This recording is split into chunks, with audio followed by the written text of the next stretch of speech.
গুণগত মান অনুসৰি যেতিয়া দ্ৰব্যবিলাক প্ৰস্তুত কৰা হয় তাৰ মূল্য নিৰ্ধাৰণ বেলেগ বেলেগ হয়।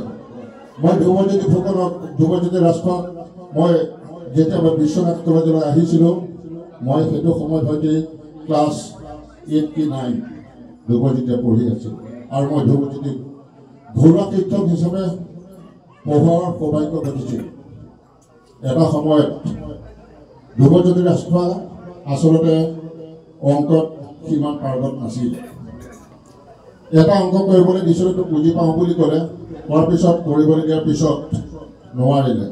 মই ঠিক তেনেধৰণে কেইবাবাৰো শিকোৱাৰ অন্তত আকৌ নোৱাৰিলে। তেতিয়া এপাত কাঠৰ স্কেল বহুত তেতিয়া ডাঠ আছিল। মই ধ্ৰুৱজ্যোতিক পিঠিত বৰ বেয়াকৈ এচাত দিলোঁ, স্কেলপাত ভাগি থাকিল। কিন্তু সেই ধ্ৰুৱজ্যোতিয়ে কিন্তু নিমাত নীৰৱে অকণমান সময় মৌন হৈ থাকি পিছ মুহূৰ্ততে মোক ক'লে মই নিশ্চয় আগুৱাই যাবৰ কাৰণে প্ৰয়াস কৰিম।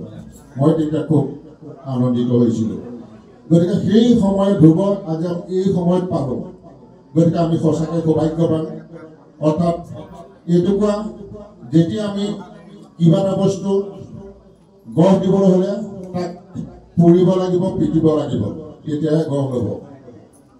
আমাৰ আজি স্কুলসমূহত সেই যিটো চেকনিয়াকৰ বিদ্যা সেই বিদ্যাটো নহাৰ হেতুকে হয়তো বহুত প্ৰতিভা মূৰ হৈ যাবলৈ সক্ষম হৈছে।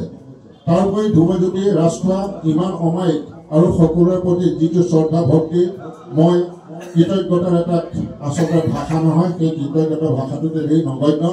মই যেতিয়া বিশ্বনাথ চাৰিআলিৰ পৰা গহপুৰলৈ পদোন্নতিৰে গৈছিলোঁ আমি কেতিয়াবা একেখন গাড়ীতে গৈছিলোঁ। সেই গাড়ীখনত যেতিয়া মোক ধ্ৰুৱজ্যোতি ৰাষ্ট্ৰই বহি থকা দেখিছিল সেই গাড়ীৰ ভিতৰতে মোক অৰ্থাৎ সেই যিটো হয়তো আনুষ্ঠানিক শিক্ষা অনুষ্ঠানৰ নোপোৱা সন্মান মই তাত পাবলৈ সক্ষম হৈছিলোঁ। অৰ্থাৎ মোক চৰণ চুই সেৱা কৰিছিলোঁ। মই তেতিয়া ধ্ৰুৱজ্যোতি ৰাষ্ট্ৰৰ মানসিকতাৰ বিষয়ে অনুমান কৰিব পাৰিছিলোঁ। য'তেই নহওক ধ্ৰুৱজ্যোতি ৰাষ্ট্ৰই জনসমাগমতে হওক বা মহাত্মাতে হওক দেখাৰ লগে লগে মোক আজিও সেই চৰণ চুই সেৱা কৰাইছিল।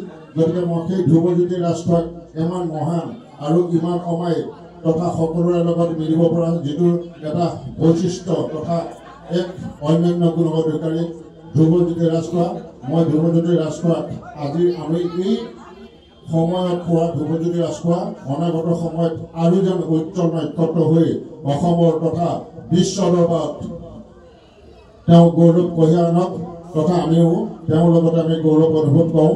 মই ধ্ৰুৱজ্যোতি ৰাষ্ট্ৰৰ উত্তৰোত্তৰ কামনাকে ভগৱন্তৰ শ্ৰী চৰণত প্ৰাৰ্থনা পেলাই মই মোৰ চমু বক্তব্য ইমান কথা মনে ধন্যবাদ।